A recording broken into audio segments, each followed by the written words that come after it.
మనస్తాపానికి గురి చేస్తుందొచ్చు, కానీ చెప్పాలా ఏ పేపర్లలో కవర్ అవుతలేదు.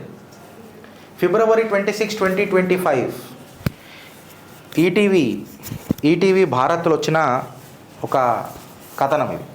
ఈటీవీ భారత్ నా ఇంగ్లీష్ పేపర్, అందులో వచ్చిన కథనం ఇది. ఏ పేపర్లలో నేను చూడలే. తిరుపతి లడ్డు ప్రసాదం ఏదైతే ఉండేనో అందులో రసాయనాలు కలిపిర్రట, హార్మ్ఫుల్ కెమికల్స్ కలిపిర్రట.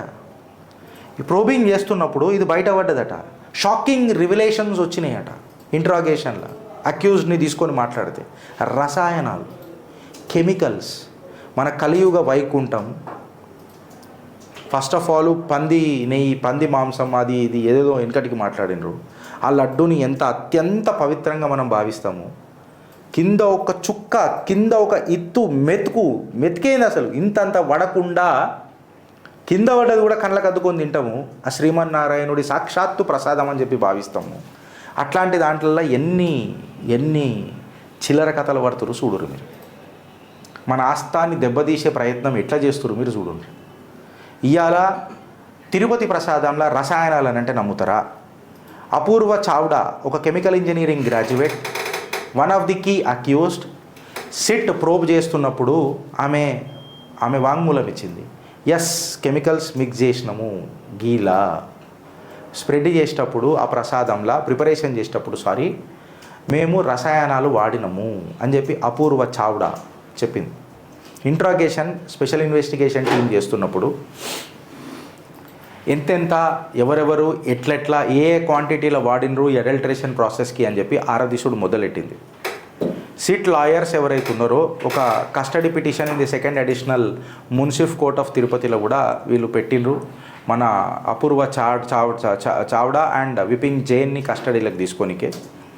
కస్టడీ పిటిషన్ ఇప్పటికే ఇంకా రివ్యూలో ఉన్నది కోర్స్, అందుకే నేను అలా మాట్లాడతలేను. చెప్పింది ఏందనంటే, ఇప్పుడు ఎవరైతే మన ప్రాసిక్యూటర్ పి జయశేఖర్ కన్ఫర్మ్డ్ ఏం చేసిండంటే, bail plea of Vipin Jain, Pomil Jain, former directors Bhole Baba organic dairy was withdrawn by their legal team అని చెప్పి చెప్పిండ్రు. సో ఏఆర్ డైరీ ఏదైతే మన రేట్లు తగ్గించి ఇదంతా చేసినాం కదా, ఇవాళ ఒక కన్ఫర్మ్ న్యూస్ ఏమొస్తున్నది పేపర్లలో అంటే రసాయనాలు కలిపిండ్రు. ఫ్రెండ్స్, ఇది ఏదైనా పేపర్లలో వచ్చిందా? నాకు తెలిసి నమస్తే తెలంగాణలో వచ్చింది. నమస్తే తెలంగాణలో ఇది వచ్చింది. అంటే జర్నలిజానికి వాల్యూ ఉందా? ఏమన్నా